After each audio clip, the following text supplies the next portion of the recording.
Hello everyone and welcome to Slipjoint Sawyer. Today we're going to be taking a look at another knife from Otter, and this one was actually sent to the channel by Otter, so I want to just thank them very much for sending it over. They emailed me and said they enjoyed my review of the Bergman and wanted to send me something else over. So I gave them a couple that I'd like to take a look at, and this is the one they sent. But before we take a look at the knife, came in this really nice sort of Otter bag here. Inside you get nice little Otter cloth as well. Just a nice bit of cotton, really perfect for polishing up the blade after you finish using it if you want to keep cleaning your blades. The knife, because it's carbon steel, comes wrapped in this sort of wax paper, and you see the model number we're looking at is 141 MI and GR, so it's pattern number 141. MI is for Micarta and the GR is for green, and it's the Hippekniep, or the Hippy Dippy as Tony Tensheds would like to call it. And you can see it's in the carbon steel, just wax paper, really nothing special there, nothing inside that. But I do love the simplicity of this product and the way they sort of package it. And here we have a bit more information about how to care for their knives. So you've got the carbon steel, the rust-proof steel, and the folding knives that say dust sort of accumulates inside the folding mechanism, and it's easy just to clean it out, just to keep it all good. And on the back there you get it in German. Of course, this is a German knife, handmade in Solingen, Germany, and I will say it's absolutely beautiful. I already fallen in love with this knife. I think it's fantastic. And I was speaking with Mikey Newman about Otter really in general the other day, and just look at that. Speaking about it in general just the other day, and we were sort of discussing that how we believe that Otter is sort of the German version of Arthur Wright and Sons. They make very sort of basic work knives, but they make them very well. Apologies for the state of my hands. I have been working in the shed / workshop the last sort of hour, so my hands are disgusting. But yeah, I like to use my knives and tools, so I'm not going to be perfectly clean all the time. We have this beautiful sort of dark green canvas micarta, and you can see the brass on that pivot pin, and the pins really pop against that green. And look at the brass liners against that green micarta as well.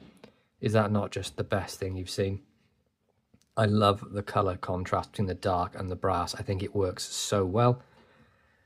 Externals off the bat, nothing to complain about. Nothing sharp, no sharp edges. Literally zero stepping on that. Cannot see any gaps at all either on that back spring. Beautifully put together, and you will notice this is designed to be a work knife because it is quite a chunk of a knife. See the thickness of that there. Compared to even like a case Sod Buster in the synthetic, it is quite a bit chunkier, but we will do a comparison with a couple of Sod Busters later on in the video. You can see we have a lanyard hole on the back here if you're so inclined to use a lanyard. For this sort of knife, I probably will. In fact, I've got a bit of leather here which I'm going to be putting through that. It just makes sense to be a pocket dropper, this one, rather than one to live in a slip. We have a carbon steel back spring, of course, the brass liners, which really add a nice pop of colour to the side of this. And look at the blade centering as well. Pretty much dead centre, maybe the slightest bit off, but honestly nothing to complain about. There's nowhere near any rub or any touching at all on this thing. Nail nick open. Not really a half stop, sort of like a resting area, I would say.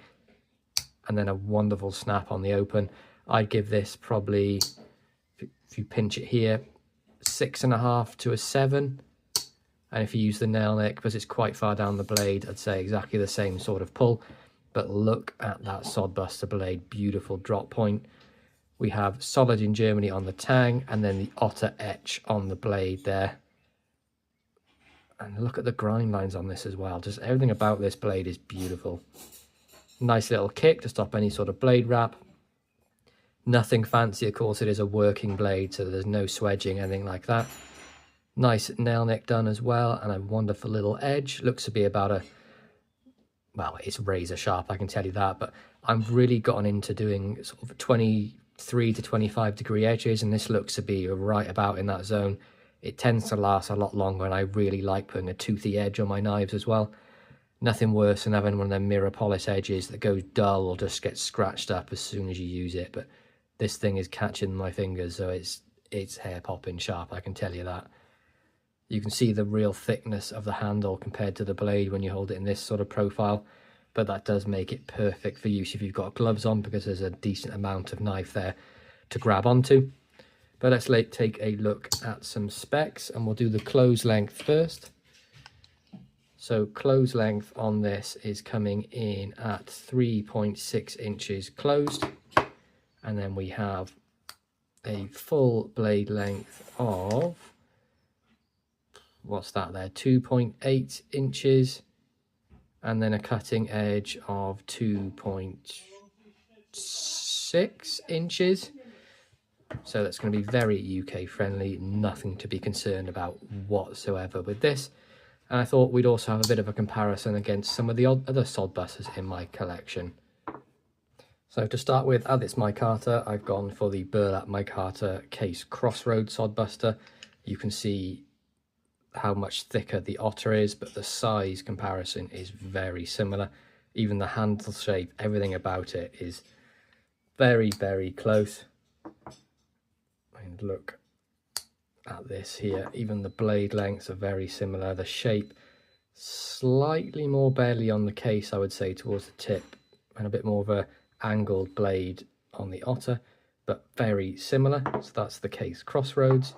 I've got the Case Synthetic here as sort of a width comparison. You can see how it's not nowhere near double the thickness. It's sort of like an extra quarter more on the Otter, but again you can see the case more belly towards the tip, whereas this is more of a pointed knife. And we have the Rosecraft Blades Overall Creek Farmhand, which is their sort of version of a Sod Buster.